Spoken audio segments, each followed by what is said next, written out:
Assalamualaikum warahmatullahi wabarakatuh.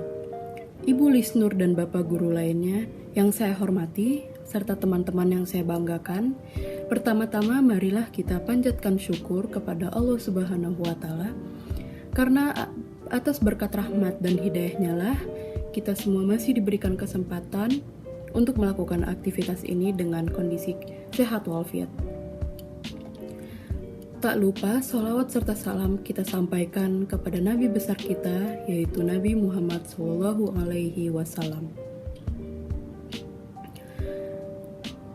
Pertama-tama, perkenalkan, nama saya Andi Najda Nazarudin dari kelas 11 IPA 1, dan pada kesempatan kali ini, izinkan saya menyampaikan pidato saya mengenai kemajuan teknologi di era sekarang yang telah berkembang dengan cepat.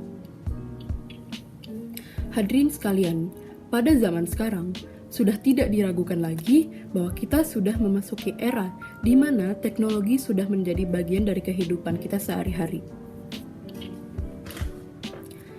Teknologi canggih membawa banyak sekali manfaat dan dampak positif kepada manusia. Contohnya, kita dapat mengakses banyak sekali informasi hanya dengan mengetikkan sesuatu di internet. Kita juga bisa melakukan banyak hal lainnya juga di dunia internet, seperti mencari hiburan, seperti menonton, main game, dan lain-lainnya, mencari teman baru, berbelanja untuk kebutuhan sehari-hari, sampai memesan makanan jikalau kita sedang lapar. Dan semua itu bisa kita lakukan hanya dengan satu klik. Pada kehidupan nyata pun, hampir semua barang yang kita gunakan sehari-harinya termasuk ke dalam bagian dari teknologi yang sudah canggih. Seperti perangkat yang kita gunakan sehari-hari, contohnya handphone, laptop, komputer, TV, dan lain-lain. Lalu, kendaraan kita sehari-hari, dari mobil, motor, sampai munculnya MRT. Dan contoh lainnya seperti kebutuhan rumah tangga lain kita, seperti misalnya mesin cuci.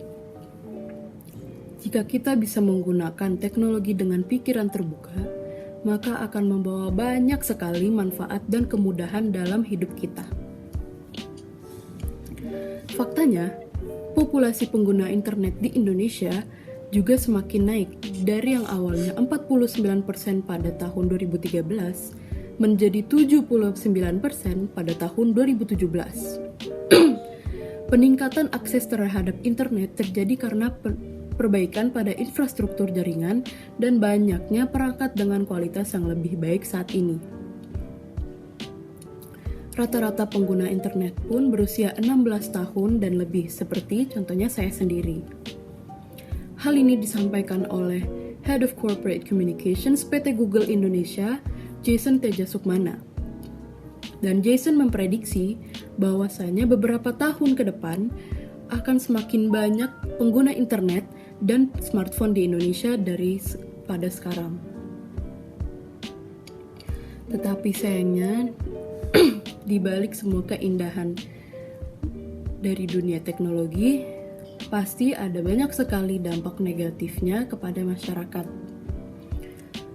Seperti masih banyak sekali kasus kejahatan internet yang terjadi seiring teknologi yang semakin maju.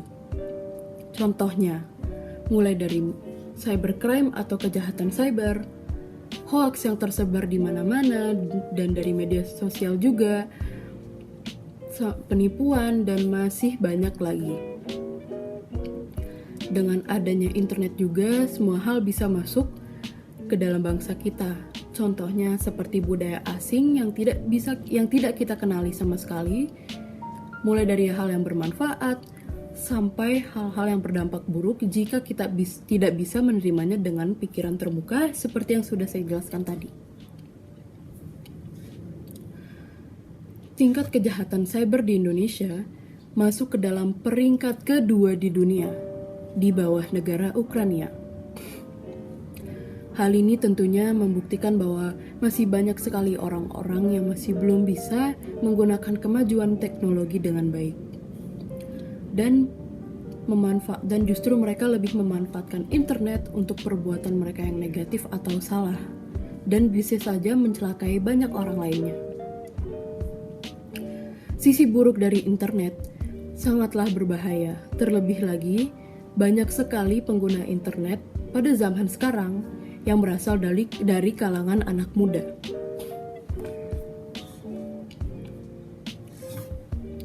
Tentu, dengan kemajuan teknologi yang semakin pesat, kehidupan kita menjadi jauh lebih mudah. Itu sudah bisa dipastikan. Hanya dengan satu klik atau hanya dengan satu ketikan, kita dapat mengakses beribu-ribu informasi dan bisa melakukan kurang lebih apapun. Namun, hal itu juga bisa memberikan kekuatan kepada orang-orang yang salah. Dan jika kita tidak lebih berhati-hati dalam penggunaannya, maka kita hanya akan kena dampak negatifnya. Kita harus bisa menyaring dengan baik apa yang kita lihat dan apa yang kita terima dari internet demi masa depan bangsa yang lebih baik. Demikian pidato yang dapat saya sampaikan, semoga dapat memberikan manfaat kepada kita semua. Mohon maaf apabila ada kesalahan dalam cara penyampaian saya. Wabillahi taufiq wal hidayah. Wassalamualaikum warahmatullahi wabarakatuh.